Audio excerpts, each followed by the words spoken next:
Hi, welcome to On This Day in Tudor History with me, Claire Ridgway, author of On This Day in Tudor History. Now, where am I taking you to today? Well, I'm taking you back to the year 1598 in the reign of Queen Elizabeth I. For on this day in Tudor history, the 28th of January 1598, diplomat Edward Barton died of dysentery on the island of Heybeli Ada in the Sea of Marmara off the coast of Istanbul. He was buried on the island in the Christian cemetery. Barton was just 35 years old at the time of his death, but he'd had quite a career. He'd worked his way up from serving merchant and ambassador William Harborne as his assistant and secretary in Istanbul, known as Constantinople then, when Harborne was working there as agent of the Turkey Company of Merchants and first English ambassador, to succeeding Harborne in both of those positions when Harborne left in 1588. Although Barton had been recognised as ambassador by the Ottoman Empire from 1588, it took until 1593 for him to be officially granted the title of ambassador by Queen Elizabeth I. His biographer Christine Woodhead explains that the delay was caused largely by the necessity to send a suitably expensive present, on this occasion mainly of garments and lengths of cloth, without which it was unlikely that his official credentials would be favourably received. Barton was very useful in Turkey, more useful than many other agents sent there, because he could speak Turkish and so could deal directly with the Ottomans. Elizabeth I had a very positive relationship with the Ottoman Empire, and this alliance was sensible following her excommunication from the Catholic Church, which isolated her from Catholic Europe. Her excommunication also freed her and English merchants from the Pope's ban from trading with what he called the infidel. And I'm not sure whether the bells are ringing out for the Catholic Church or for the infidel. As Jerry Broughton, author of This Orient Isle, Elizabethan England and the Islamic World, points out, the Ottoman Empire was a 16th century global superpower, which, like Elizabeth I, had been condemned as heretical by the papacy. In 1578, Elizabeth I's advisor and spymaster, Sir Francis Walsingham, recommended Elizabeth sending a merchant to also act in an ambassadorial role to Constantinople. And that man was William Harborne, Edward Barton's boss, and he was sent to Turkey in 1579.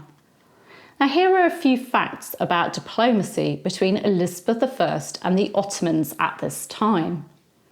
Harborne's first mission was to help set up trading between Turkey and England, and in 1581, Elizabeth gave royal assent to the Levant Company, or Turkey Company, to do this.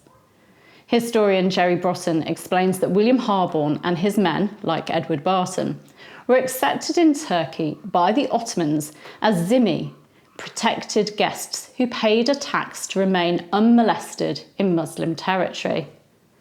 Much to Spain's fury, England shipped cloth for soldiers' uniforms, and scrap tin and lead taken from the roofs and bells of deconsecrated Catholic churches and monasteries was sent to Constantinople, where it was then turned into munitions.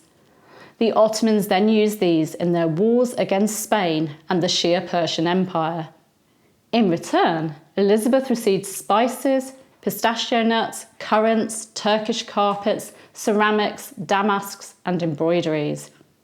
Elizabeth did the same with the Barbary states, swapping metals for gold and sugar, and with Morocco, she sent ship timbers in exchange for saltpetre.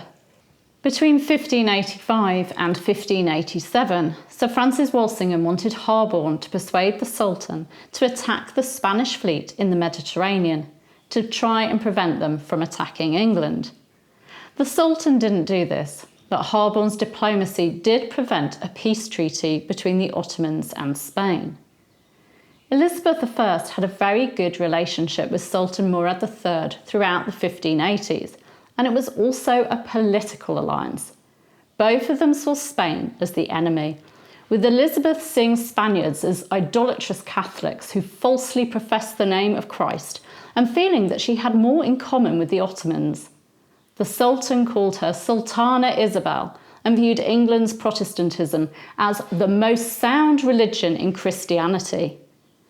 Elizabeth sent him an elaborate mechanical clock beset with jewels.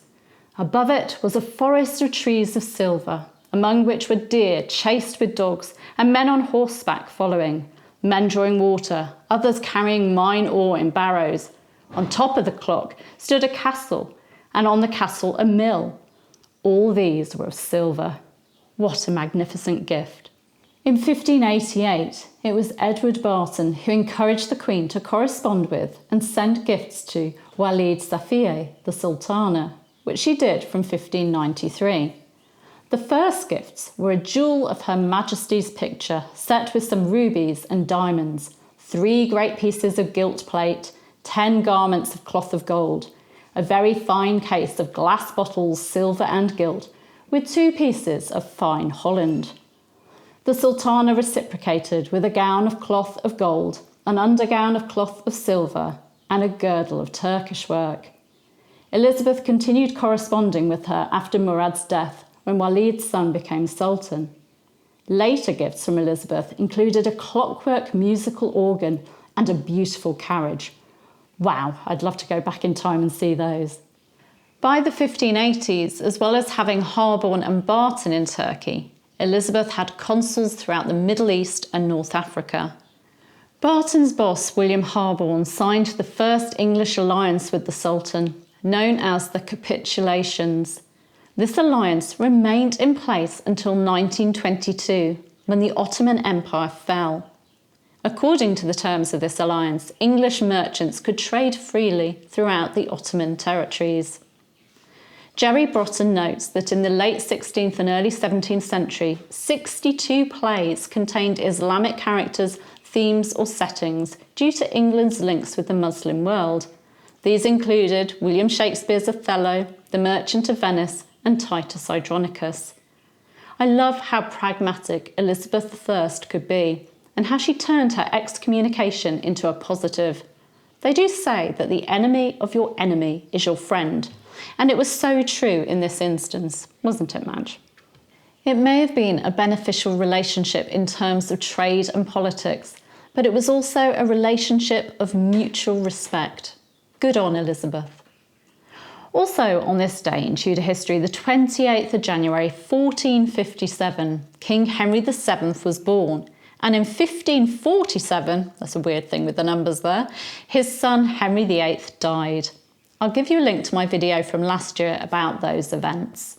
I hope you've enjoyed today's video. You can subscribe to the channel by clicking round about there, and you can hit the bell to be notified as these videos go live. You can, of course, give me a like and leave a comment as well. Thank you. Bye-bye.